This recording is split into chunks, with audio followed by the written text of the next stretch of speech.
Muito boa tarde, senhoras e senhores. Podem ter certeza que nesse meu retorno à cidade de Curitiba e ao estado do Paraná, é com muita satisfação, com muita alegria, que a gente reencontra amigos que teria feito em outras oportunidades, rever antigos companheiros da instituição a qual eu pertenci por quase 50 anos e, principalmente, tem mais uma vez a oportunidade de ver a pujança, a valentia, a galhardia do povo paranaense. Nós estamos vivendo momentos extremamente delicados da nossa história, um momento onde o mundo que nós vivemos está em constante mutação.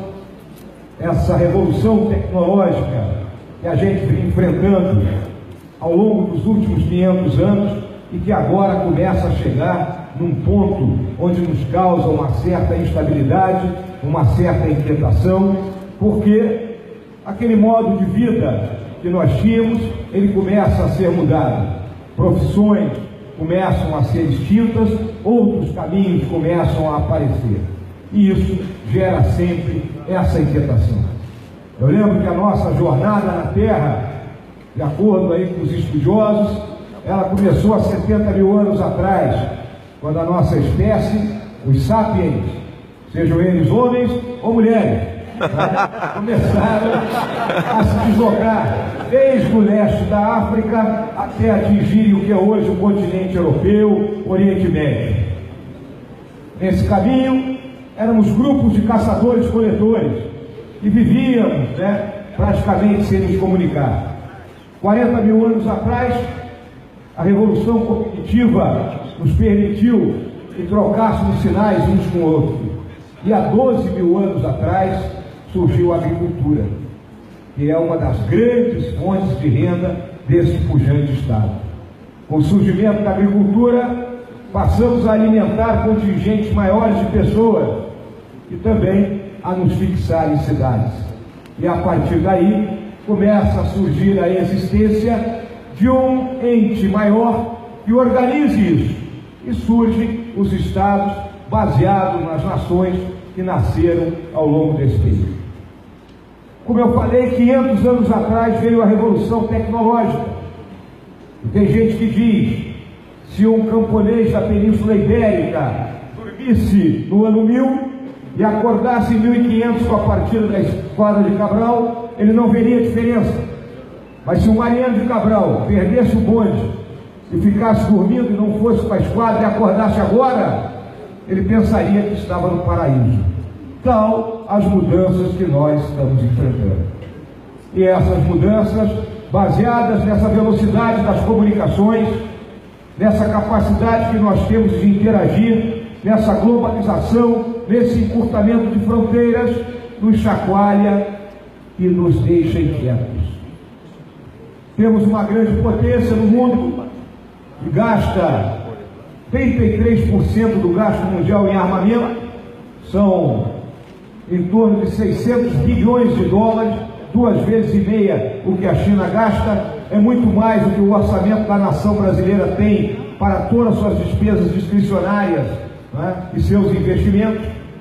Temos grandes blocos econômicos que também vivem suas crises. Temos a busca agressiva dos chineses pelo mercado. Tem muita gente que fica, a China está comprando o mundo. Vamos lembrar que no século XIX e início do século XX, as potências ocidentais praticamente ocuparam a China. A China agora, ela está pagando de volta aquilo que ela recebeu. E nós temos que entender de geopolítica, conhecer a história para ver por que determinadas coisas acontecem nesse momento. Temos ameaças que permeiam a todos os países. Terrorismo, o crime organizado, presente em todos os lados, o fluxo de capitais ilícitos, que parece que agora as nações, os grandes bancos acordaram que nós temos que deter isso, migrações, estamos enfrentando agora o fluxo de venezuelanos, que depois eu vou me referir, e a guerra cibernética. Vamos lembrar que hoje no mundo tudo é controlado via tecnologia, fornecimento de energia, de água, controle do sistema de mísseis, controle do espaço aéreo. Imaginem a queda disso aí. Existe um romance escrito aí pelo William Patterson, com assessoria do ex-presidente Bill Clinton, romance fácil de ver, de ler, é letra grande, tá? É tranquilo, em que ele fala de uma moderna guerra cibernética que pode acontecer a qualquer momento. Ali, as senhoras e os senhores tiverem oportunidade, leiam, porque verão a grande ameaça que está pairando sobre a gente. E as diferenças tecnológicas que existem entre os países, e aí o nosso é um dos que sofre com isso, pelo pouco investimento em pesquisa e desenvolvimento que temos aqui no nosso Brasil. A nossa América do Sul, onde ainda tem gente que reclama de portugueses e espanhóis e culpa aqueles pelos problemas que nós temos. Olha, eles já se foram há algum tempo, praticamente 2 séculos. Está na hora de nós assumirmos, e eu vou usar aqui uma linguagem popular, né? Uma vez que tem muito jovem aqui, temos que assumir as nossas broncas. Nós mesmos temos que resolver os nossos problemas. Não adianta ficar culpando o passado. A América do Sul, ela tem um caso emblemático, que é o caso da Venezuela. E aqui muita gente diz que o Brasil vai se transformar numa Venezuela. E eu vou explicar por que não. Durante a década de 60 do século passado, a Venezuela enfrentou uma guerrilha com o apoio de Cuba. Essa guerrilha foi derrotada pelas Forças Armadas venezuelanas. Mas um daqueles guerrilheiros, um homem de cabeça, chamado Douglas Bravo, ele chegou à conclusão que para assumir o poder naquele país, eles precisavam cooptar as Forças Armadas. A partir dali, iniciou-se um processo de infiltração no seio das Forças Armadas venezuelanas. Daí surgiu o Hugo Chávez. Esse é o surgimento dele. Chávez, em 1992, tenta um golpe de Estado. Covardemente ataca a residência do então presidente Carlos Andrés Pérez, onde estava a família dele. Ataca o Palácio Governamental, ataca uma base aérea que existe lá no centro de Caracas. Mal sucedido, é preso. No momento de sua prisão, o general encarregado de fazer isso era comprometido com esse processo e permite que Chávez, em cadeia nacional de televisão, faça um discurso de 5 minutos, que ficou conhecido como Por a Hora, Por Agora. E aí ele se torna um ícone. Por quê? Naquele país existe todo aquele imaginário, aquela simbologia sobre a figura de Simão Bolívar. E Chávez procurou reencarnar isso no imaginário popular. Em 94, ele é anistiado. Se junta a ele um argentino chamado Norberto Cerezoli, que lhe cria uma doutrina amparada num tripé: exército, caudilho e povo. O exército como força de sustentação, o caudilho, o Chávez, como pai da nação, e o povo sendo abastecido de forma assistencial pelos abundantes recursos do petróleo. Eleito em 98, procura colocar isso tudo em funcionamento. Deu no que deu. Pobreza total do país, desmantelamento do sistema econômico venezuelano e êxodo, diáspora dos nossos irmãos. Os mais abastados foram para a Europa e para os Estados Unidos. Os demais, classe média, para os países de língua hispânica. E os mais pobres confluem para a nossa fronteira em Roraima, e nós temos que acolhê-los. Essa é a realidade. Mas o que eu quero dizer aqui? Nós jamais seremos uma Venezuela, por uma razão muito simples: as nossas Forças Armadas não serão cooptadas.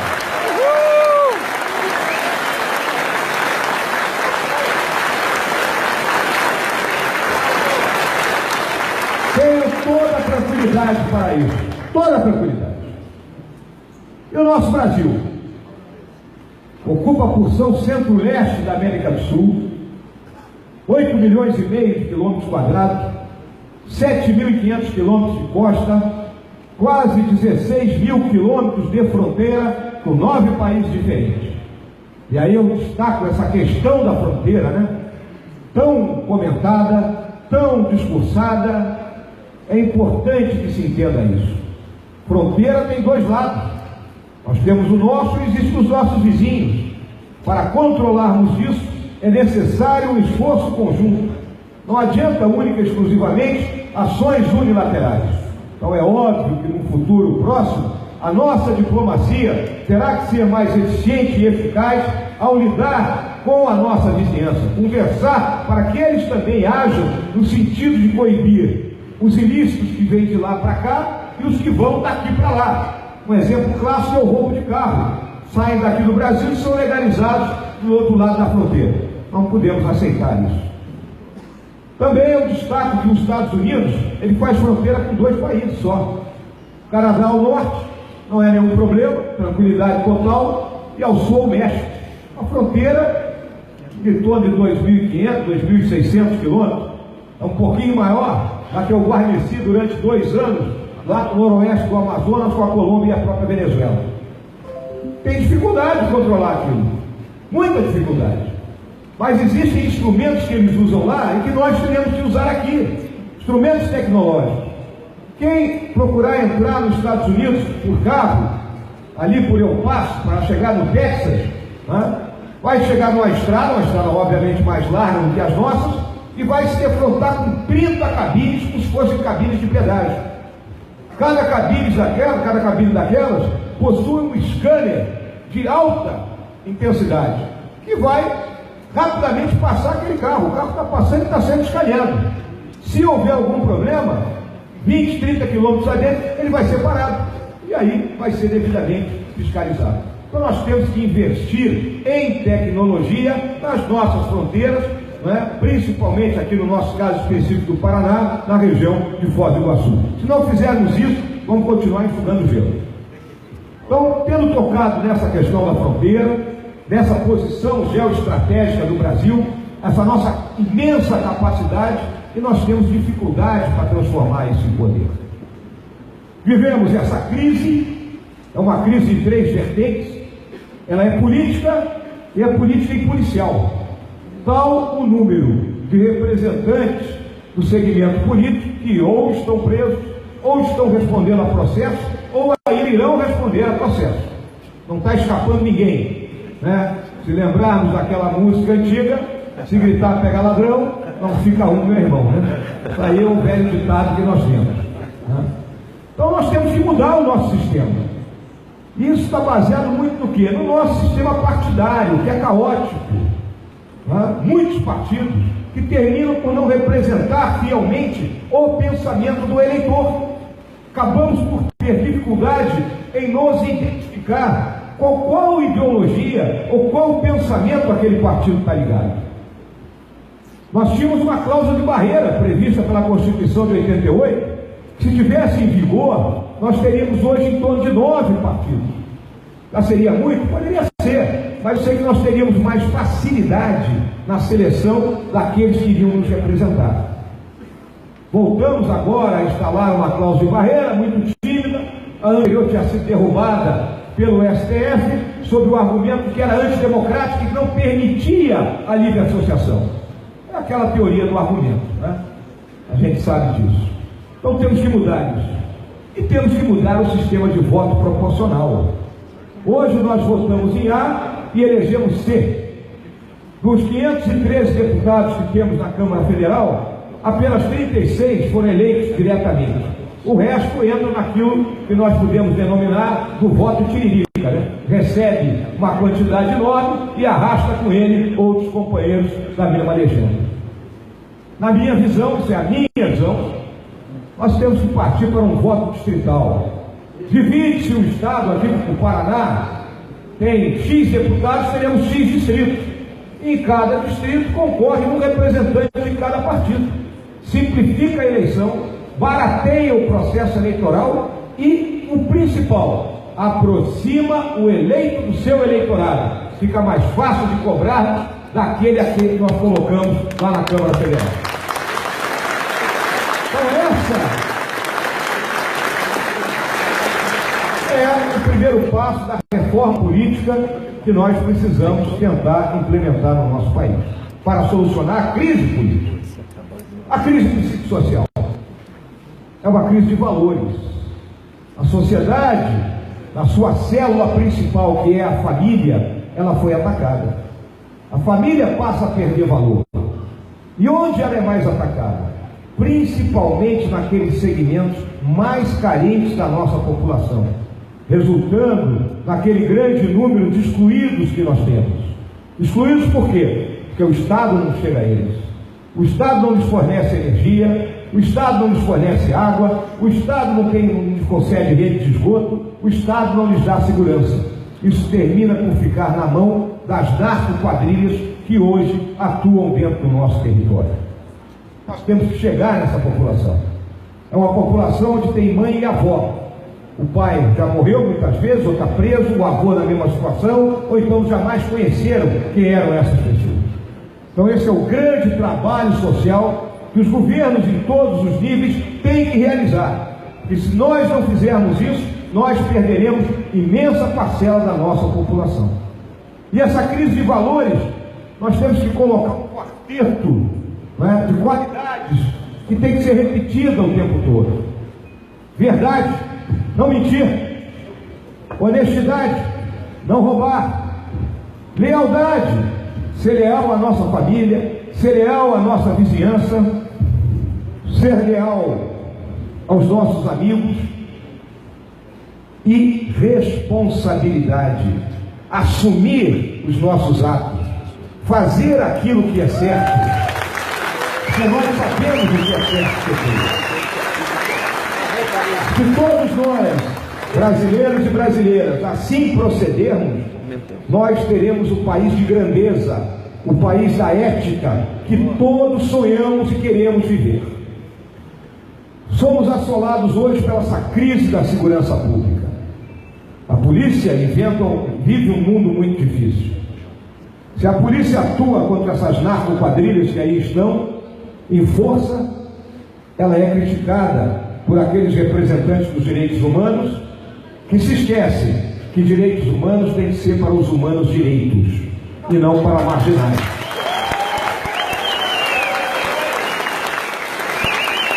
Se a polícia cruza os braços, nós, sociedade, reclamamos, nós precisamos dela.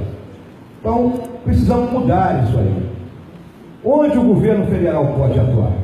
A centralização do planejamento, um planejamento baseado em evidências.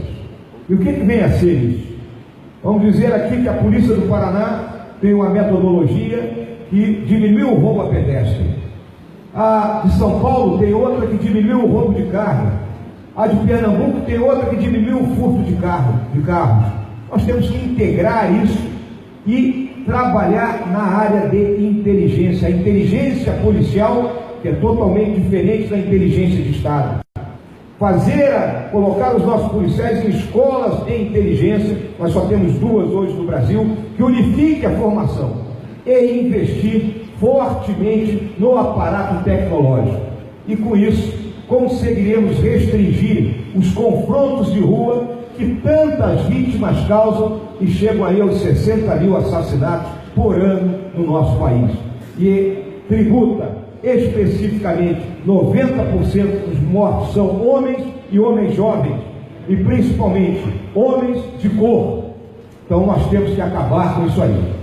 Não podemos continuar a perder a nossa juventude dessa forma. Então a segurança pública tem que ser tratada dessa forma. E a crise econômica? Essa nossa crise econômica, ela tem nome e número. Ela começa, com a nossa Constituição. Uma Constituição é algo de princípios e valores. Ela tem que ser pequena, porque princípios e valores são o quê? Imutáveis no tempo. Nós não vamos mudar como nação, não vamos mudar a nossa valoração. Mas, infelizmente, naquele momento, se inseriu tudo que era possível dentro da Constituição. E tudo virou o quê? Matéria constitucional. E ao virar matéria constitucional, a última instância é onde? No STF. O que leva o ministro daquela corte julgar em torno de 7 mil casos por ano. É muita coisa. Muita coisa mesmo. Então, a partir dessa Constituição, surgiram inúmeras despesas. Mas, de onde sairiam as receitas? Na ocasião, o presidente era o Sarney, que disse o quê? O país vai ficar inviável. A conta está chegando, está caindo no nosso colo. Chegou o momento que nós temos que tomar uma decisão a esse respeito.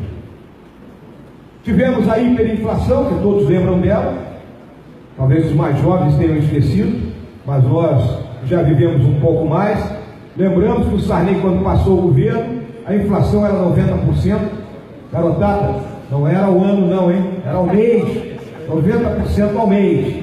Se pegar um contra-cheque daquela época, o camarada ganhava milhões. Só que a moeda não valia nada, né? O salário continuava pequenininho.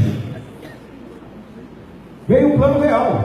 Nos deu uma moeda estável. Há 24 anos que nós sabemos que é ter uma moeda. Temos orgulho dela. E o ajuste fiscal, feito com base nas privatizações, no equilíbrio da receita e despesa, não é? E num tripé macroeconômico representado pela taxa de juros, a meta de inflação e o câmbio flutuante. Muito bem. Entrou o primeiro governo do Lula. Naquele momento, surfávamos na onda das commodities e o ministro era o Palocci. Podemos chamar o Palocci de um Adhemar de Barros do tempo moderno, né? Rouba, mas faz. A grande realidade. Ele manteve o tripé macroeconômico. Mas vamos lembrar que já naquele momento surgiu o escândalo do mensalão. Já apareceu a compra do legislativo como meta de eternização do poder daquele grupo político. Ingenuamente se pensou que não, o cara vai ser batido na eleição por causa do mensalão. O povo não tem grande memória para isso. Naquele momento viajava-se para o exterior, fazia-se compras de carros, geladeiras e outras coisas mais. O boom econômico era ótimo. Ele foi reeleito. E ao ser reeleito, disse assim: bom, agora vamos colocar em voga aquilo que é realmente o projeto do partido. E iniciou a desconstrução de toda essa política macroeconômica, reforçada pelo governo da dona Dilma, que instituiu a palavra de ordem: gasto é vida. É uma visão primária da economia, né? Qual era a visão? Não, eu dou dinheiro para todo mundo, o camarada vai comprar, e ele compra, a economia gira e todo mundo vive feliz para sempre. Esquece ela, obviamente, né, porque ela não gastava do salário dela, ela tinha um cartão corporativo, né, que a gente tem um limite de endividamento. Todos nós temos. Né? Muitas vezes a gente vai não fazer uma comprinha aqui, 10 prestações de R$200, outra lá, 5 prestações de R$300, quando a gente olha está com o salário comprometido. E foi o que ocorreu. E aí a roda da economia desandou. Tentou interferir, né? Reduzindo o juros na marra, tentando manter a inflação também na marra, manteve o dólar baixo, né? Ampliou a política de desonerações, que hoje chega a 190 bilhões de reais de impostos não pagos, e aumentou a dívida. Começamos a entrar no vermelho. Né? Hoje a gente paga 400 bilhões de reais por ano só do juro da nossa dívida. Não estamos amortizando o principal, estamos só pagando o juro. Para que as senhoras e os senhores tenham ideia do que são 400 bilhões, quando terminou a Segunda Guerra Mundial, os Estados Unidos promoveram um plano para a reconstrução da Europa, o Plano Marshall. O dinheiro de hoje ele vale 100 bilhões de dólares. A dólar de hoje, 100 bilhões de dólares vale 400 bilhões de reais. Nós, eu, senhoras, senhores, estamos pagando anualmente um Plano Marshall de juros e não temos nada em troca. Estamos há 5 anos no vermelho. 5 anos com déficit de mais de 100 bilhões de reais.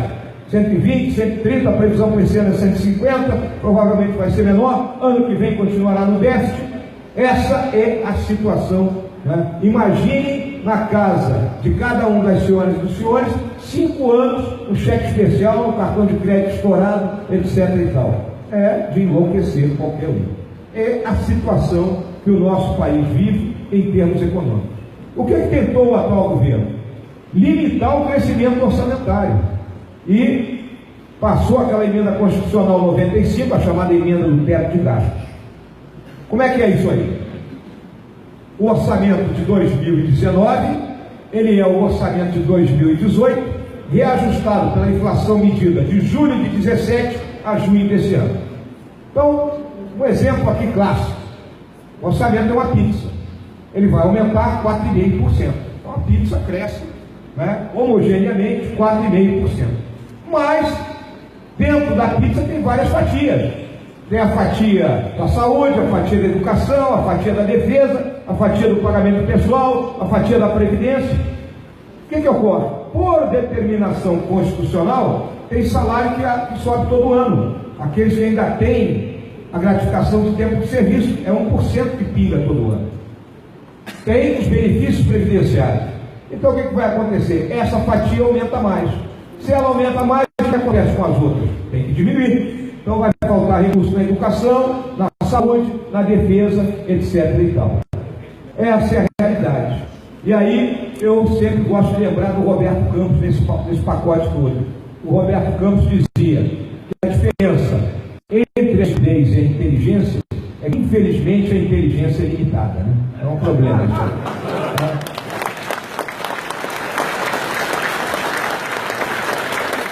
Então, senhoras e senhores, nós temos que buscar solução para a nossa crise. A crise política é a reforma política. A crise de valores, como é que nós vamos solucionar isso? Temos que educar os brasileiros para a cidadania. Não há como fugir disso. Hoje, o maior gasto de educação é com o ensino superior. E o ensino infantil, fundamental, básico, ele acaba caindo num segundo plano, até porque ele é responsabilidade do município e fica para trás. Nós temos que inverter essa equação. Temos que valorizar a profissão de professor. Tão valorizada. A minha mãe era professora.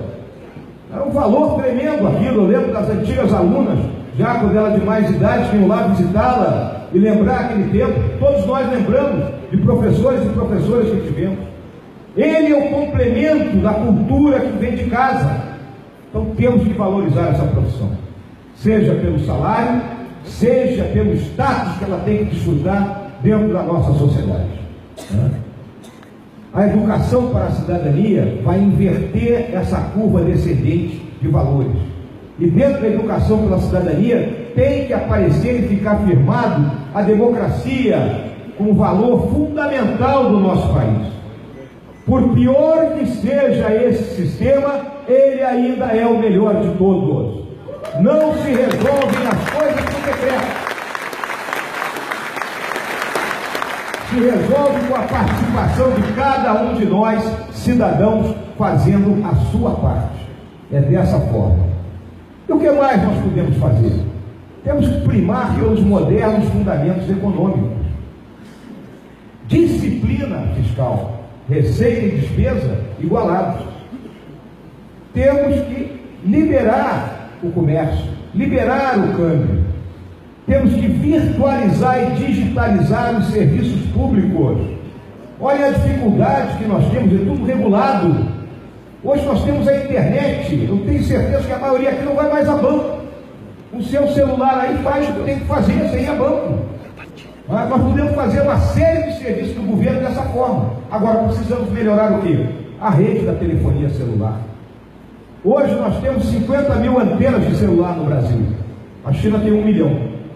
Por isso que nós temos a dificuldade extrema de nos comunicar. Mas por que isso? Não é culpa única e exclusivamente das operadoras, não. A nossa lei ainda é de 97, tem 21 anos. Ainda era do celular aquele do tijolo, não é aquele que o cara usava como arma, jogava na cabeça do assaltante. Mudou, o smartphone não existia. A lei diz o seguinte, que eles só são responsáveis por conceder o sinal de celular em 80% da sede do município. Então imagine, aqui em Curitiba, só 80% da cidade tem que ser coberta por celular. O resto não é obrigado. Olha a lei. Outra coisa, eles são obrigados a investir em telefonia fixa. Orelhão. Só os mais antigos aqui que lembram de orelhão, né? A garotada, orelhão é algo que está sepultado há muito tempo.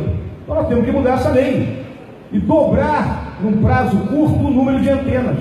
Ao fazer isso, nós vamos dar um passo largo para a desburocratização e para baratear o custo do governo. O governo é caro, o governo é corporativista. E como é que nós vamos baratear o custo com isso?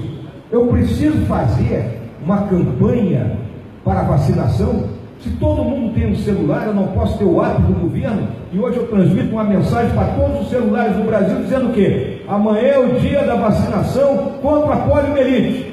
E todo mundo vai ao posto de saúde e vai lá fazer a sua vacina. Educação à distância. As pessoas que estão em área rural, que têm dificuldade de chegar à escola, poderão estudar ali pelo seu celular e comparecer em poucos momentos determinados da escola. A própria segurança pública, nós teremos comunicações mais rápidas, mais ágeis, a polícia chegará mais rápido onde ela tem que chegar. E a própria defesa da nossa integridade e do nosso patrimônio. Então, esse é um investimento muito sério e é uma das grandes medidas que nós temos que tomar. A reforma tributária. Hoje nós pagamos 37% do nosso produto interno bruto em impostos. A gente paga tanto que já esqueceu. Já esquecemos o que estamos pagando. Os Estados Unidos, na carga tributária, é 19%, e o nosso vizinho aqui do lado, o Paraguai, é 8%. Por isso que todo mundo está querendo montar empresa lá no Paraguai. Vai gerar emprego lá e vai nos deixar desempregados aqui. Qual é a linha de ação? A linha de ação é muito clara. Tem muita gente que não paga. Então nós temos que alargar a base. Para alargar a base, o que eu faço? Eu diminuo os impostos. E aí aumento a base. É o ganhar mais com menos. Ou seja, o governo vai arrecadar, mas com um valor menor do imposto. Não é? O imposto de renda hoje congelado aí naquela fatia do 27,5%. Os descontos do imposto de renda todo parado e que incide em cima da massa salariada. E tem gente que acaba eludindo esse pagamento de imposto de renda. A partir do momento que nós colocamos uma base tributária razoável, todos irão pagar. Combustível, 40% do combustível é imposto e ainda pode ser aplicado pelos próprios estados. Então nós temos que regular isso aí. Existem várias matérias dentro do Congresso já a esse respeito. Então a reforma tributária é essencial. A reforma fiscal, o enxugamento do Estado brasileiro. O Estado é muito grande, mais de 30 ministérios, ninguém consegue coordenar isso. Como é que eu vou reunir um Estado maior de 30 e vou emitir ordens para esses 30? Impossível. Então temos que concentrar por áreas e um elemento trata daquilo. Mas será um político de carteirinha? Daquele que eu vou entregar, vem cá, meu amigo, tu é do partido que colaborou comigo, ganha aqui esse ministério, é todo teu, te diverte, hein? Tá? De vez em quando tu manda um dinheirinho para mim aí também. Tá? Não! Nós vamos botar o quê? Gerentes eficientes, gente que conheça o assunto. Para poder destravar o país. Essa é a visão do Jair. Vai ser muito claro isso aí. Tá? Essa é a visão dele. Então, destravar o Estado, diminuir essa burocracia, desregular, tudo é excessivamente regulado. Vamos deixar as agências reguladoras funcionarem, mas funcionarem como? Como cabide de emprego? Não, gente competente lá dentro, e nós temos pilhas e pilhas de gente competente nesse país. Não faltam mulheres e homens extremamente capazes para solucionar essas questões. Então, reforma fiscal. E a novo pacto federativo. Nós temos um federalismo às avessas. Por que isso? Porque Brasília centraliza o dinheiro. Um grande amigo sempre me dizia: dinheiro é poder. Quem tem a grana, segura lá e distribui. Bom, o governador do estado do Rio Grande do Sul é meu amigo, vai dinheiro para ele. Do Paraná não está muito comigo, a coisa vai secando para ele. Não pode ser desse jeito. Então nós temos que redefinir, de modo que o recurso, na sua maior parte, esteja desde o início do ano. Isso é muito claro, que a administração pública é complicada. A administração pública não é como uma empresa. O dono da empresa diz assim: eu preciso comprar 4 lâmpadas. Onde é que é mais barato? No armazém do Zezinho ali na esquina. O armazém do Zezinho pode nem dar nota fiscal, ele pode não estar legal no sistema de controle da União, mas ele vai lá e compra as 4 lâmpadas, instala e segue funcionando. A administração pública não. Ele vai ter que fazer uma licitação para comprar 4 lâmpadas, vai ter que aparecer 3 propostas, ele vai ter que escolher a proposta mais vantajosa. Então tudo isso leva tempo. Então nós temos que ter agilidade, e para dar agilidade eu tenho que liberar o recurso desde cedo. O governador, o prefeito, ele tem que saber o que ele tem na mão dele, e a partir dali trabalhar com aquilo. Então o novo pacto federativo é fundamental. Já tratei da reforma política, já tratei da questão da educação, já tratei da questão da segurança pública, de como nós estamos vendo isso, e a questão do funcionalismo público. O funcionalismo nós temos que olhar com muito carinho a questão da estabilidade. Porque às vezes a pessoa passa num concurso e em determinado momento ele já se aposenta, né? Ainda faltam uns 20 anos para ele se aposentar, mas ele já senta na cadeira ali. Então nós temos que ter formas de lidar com essa questão, que hoje nós não temos. Na iniciativa privada isso não ocorre. Se o camarada não funciona, não trabalha, avança porque já vem outro atrás. Então nós temos que lidar bem com isso, com a questão dos privilégios, né? Há um tempo atrás eu falei de privilégio, não fui muito bem interpretado, tá? Mas nós temos que lidar com essa questão dos privilégios, né? O direito de greve nos serviços públicos essenciais, né? É algo que também tem que ser lidado. E tudo isso, as senhoras e senhores podem olhar o seguinte: é fácil? Não, é muito difícil. Vai requerer um líder. E quem é um líder? É uma pessoa que dá o exemplo e que tem conhecimento. Esse é o Jair. Cobram coisas dele que não cobram dos outros, mas nós temos absoluta certeza que ele se comporta como líder, porque ele é destemido e ele conhece o que tem que ser feito.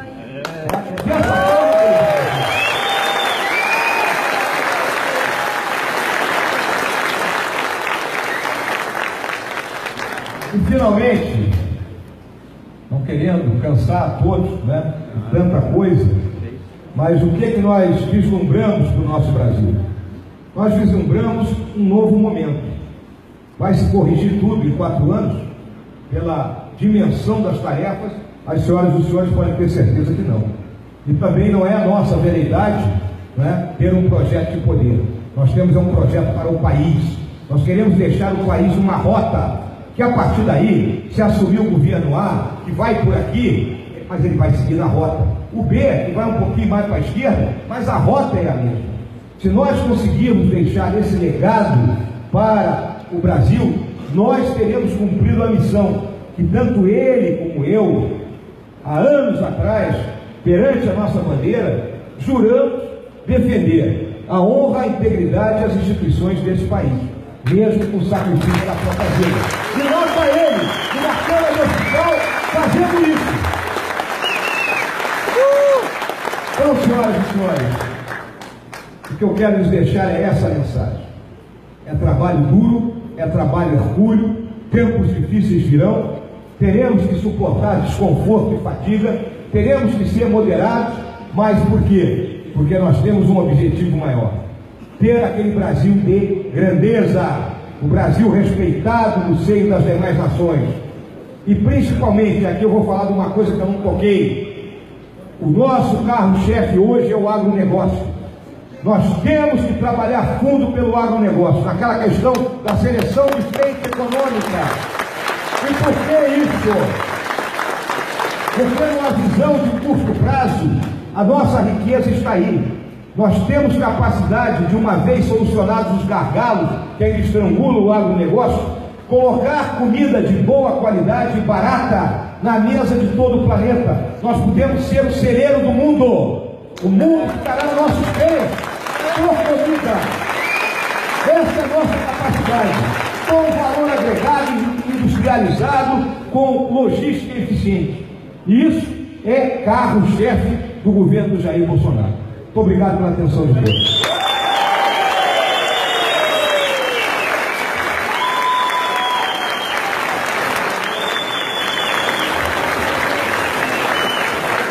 Olá, General Mourão ao vivo aqui direto de Curitiba. Daqui a pouquinho vai começar as perguntas e a gente vai continuar aqui transmitindo para você a audiência em vários países e Brasil todo. Um abraço, gente. Vamos continuar acompanhando. Seus lugares sentados. Dando sequência à programação, nós temos alguns minutos para uma sessão de perguntas. Eu reitero que as perguntas devem ser realizadas por escrito, com o nome da pessoa que está realizando a pergunta, bem como o e-mail, e encaminhadas aqui à frente. Quem não tiver papel, por favor, no credenciamento ou procure alguém da coordenação que o pessoal estará providenciando. Para moderar essa sessão de perguntas, Nós passamos a palavra a partir desse momento ao presidente do cliente, engenheiro civil José Roberto Lacerda, e o presidente do À noite nós vamos fazer, eu e Éder Borges aqui da coordenação do Bolsonaro, um hangout no meu canal no YouTube sobre o evento de hoje, Alcione Giacomitti. Entra lá. Você já se inscreveu no melhor canal de direita do Brasil, Alcione Giacomitti. Entra lá e se inscreve. À noite eu vou estar com Éder Borges, delegado Gastão da Polícia Federal. Vamos reunir algumas lideranças, vamos estar falando sobre o general Mourão aqui em Curitiba. Entra lá, Alcione Giacomitti, e compartilha agora que essa audiência é expressiva no Brasil e no mundo. Vamos seguir aqui que vai ter perguntas agora.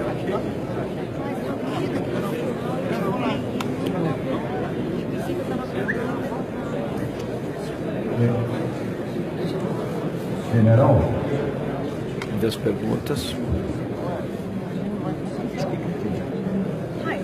final eu fui gravar e não gravei, eu preciso editar o conteúdo. Não, depois você vai aqui. Vamos ver aqui. O cara veio do exército, achei que era coisa petista. General, agradecendo a sua exposição, enquanto as perguntas por escrito não chegam, eu tomo a liberdade de lhe fazer uma pergunta a viva voz. Ouvi com atenção a sua exposição, o seu plano de governo junto com o candidato Jair Bolsonaro para o nosso Brasil. Gostaria de aproveitar esses minutos, enquanto nós recebemos as perguntas escritas, para ouvir um comentário seu a respeito do novo Congresso. As pesquisas indicam que 85%, 90% do Congresso não será renovado. Então, o eventual governo Jair Bolsonaro e general Mourão vai encontrar praticamente o Congresso atual. Como vai ser essa negociação com um Congresso fisiológico que nós temos hoje? Muito obrigado pela pergunta. Nós temos aqui hoje vários candidatos, que são dos dois partidos que compõem a nossa coligação, PSL e PRTB. Então é importante que votem neles também, não é só no Bolsonaro. Mas nós temos a visão que teremos aí uma bancada na faixa de 120, 130 deputados. É o suficiente? Obviamente que não. Então, qual é a nossa linha de ação? É uma linha de ação clara. O tratamento com os demais poderes é o tratamento republicano. É o tratamento de programa e de ideia. Então, qual é a visão? A legislatura começa em fevereiro. No primeiro dia, Bolsonaro terá que sair do Palácio do Planalto a pé, com o plano embaixo do braço e a situação do país ali embaixo do braço, atravessar a Praça dos Três Poderes, ir ao Congresso e, em rede nacional de televisão, rádio, discursar para o Congresso mostrando: esta é a situação do nosso país, precisamos dessa reforma, compete às senhoras e senhores aprová-lo. Então, estará na mão do Congresso e com a pressão da sociedade organizada de aprovar aquilo que nós precisamos. Porque a coisa é muito clara: o Congresso legisla, o Executivo executa a legislação que vem de lá e executa o orçamento. Não há como um usurpar o poder do outro.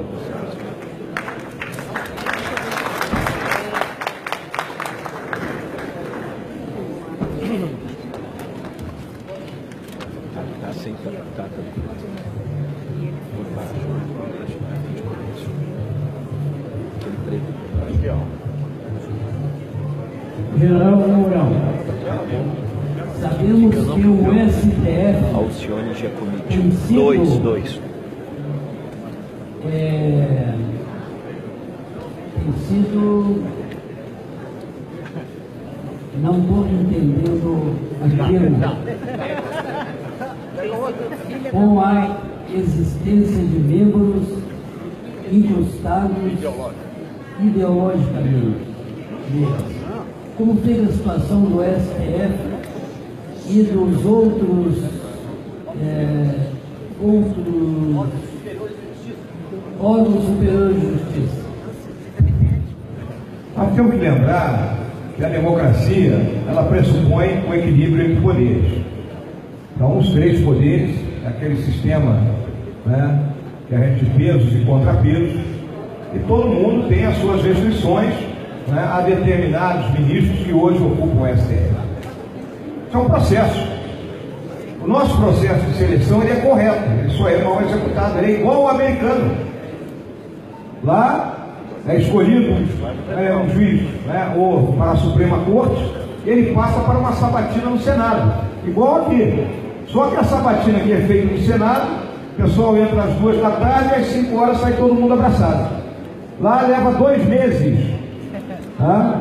O juiz sendo sabatinado por diferentes comissões, até chegarem à conclusão se ele é um homem isento ideologicamente, se ele tem capacidade de julgar dentro do que prevê a Constituição. Então o processo é correto. Então isso será o que eu já citei numa outra palestra, as aproximações sucessivas. Pouco a pouco nós iremos transformando, os outros poderes irão se aproximando daquilo que é o sonho que nós temos. Não há como hoje o Executivo interferir na seleção dos demais poderes. General, eu recebi aqui 3 perguntas na mesma direção, então eu vou sintetizar as 3 numa só. É uma preocupação com a credibilidade das urnas eletrônicas. Nós estamos votando em urna eletrônica há 20 anos. Finalmente, parece que se acordou, né, para esse processo. Uma coisa é certa. Um dos princípios da administração pública se chama publicidade, ou seja, transparência. Tudo tem que ter transparência. E a urna eletrônica ela não permite auditoria. Não há transparência. Ninguém sabe se a hora que eu cheguei lá, digitei 17, se realmente lá dentro da máquina o meu voto foi para o 17. Ninguém sabe se aquela totalidade de votos que saiu de uma máquina e chegou ao TRE e depois ao TSE, se esses dados estão corretos.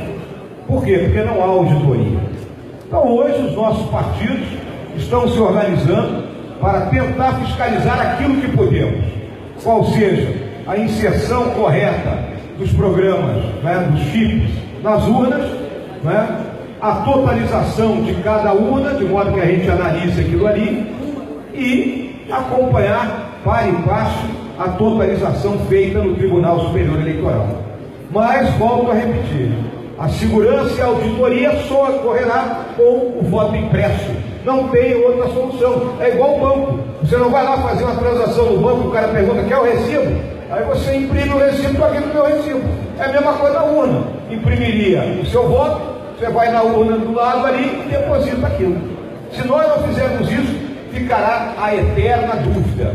E aí muita gente pergunta, as pesquisas, muita gente julga que a pesquisa é feita para o quê? Para contestar o resultado final da urna. Então nós vamos ter que conviver com essa insegurança e essa inquietação até lá. Mas contamos com cada uma das pessoas para observar o que acontecerá na sua zona eleitoral.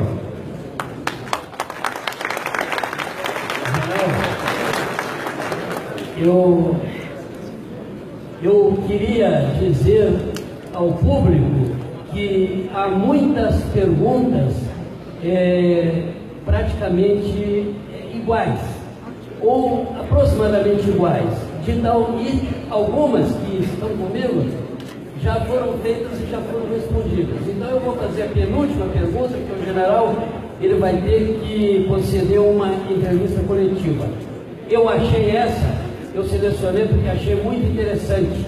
A pergunta é muito pertinente, que é o seguinte: general, o que o senhor acha em criar as unidades prisionais trabalhistas e profissionalizantes?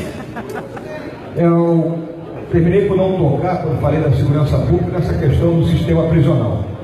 O sistema prisional hoje ele está simplesmente ultrapassado, tanto na forma do preso cumprir a sua obrigação para com a sociedade, como também na questão do preso ficar ocioso lá dentro.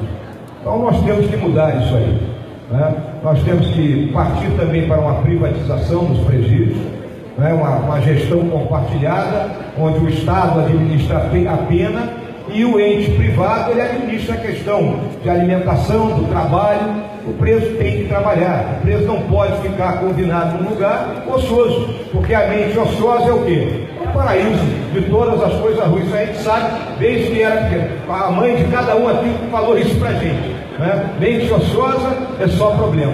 Então não há dúvida, isso é uma das prioridades, está dentro do nosso programa. Nós sabemos que existem já diversos grupos empresariais capazes de abraçar essa causa. Já temos 2 ou 3 presídios no Brasil que agem dessa forma, portanto, é uma linha de ação que nós iremos seguir. General, eu tenho aqui paciência dos grupos. Caminhando para o final e por respeito ao general, imagino que o silêncio seria uma boa forma de nós paranaenses demonstrarmos a nossa educação e respeito para com o país. Muito bem, é isso aí. A pergunta que eu tenho aqui, general, ela diz respeito especificamente a uma possível privatização da Caixa Econômica, mas eu vou aproveitar porque nós, tanto da Associação Comercial, como do Instituto de Engenharia, como do Movimento Pro Paraná, estudamos o enxugamento da máquina pública, que passa pela necessidade não só da redução dos ministérios, mas especialmente para uma grande redução dos números das estatais brasileiras. Dentro desse enfoque, como é que a sua chapa, a sua política de governo se coloca? E especificamente com relação a Banco do Brasil, Caixa Econômica e Petrobras, algum comentário especial? Obrigado pela pergunta. É carro-chefe, né, privatizar aquilo que puder ser privatizado. Isso é carro-chefe. O Paulo Guedes é muito claro nisso aí. Até ele é mais radical, né? Ele quer passar a régua em tudo. Mas nós temos que olhar com carinho nas 3 instituições que foram citadas aqui. No caso da Petrobras, a Petrobras é uma empresa emblemática. E hoje, vamos lembrar, a Petrobras já é SA. O governo detém 51%, os outros 49% são de acionistas privados.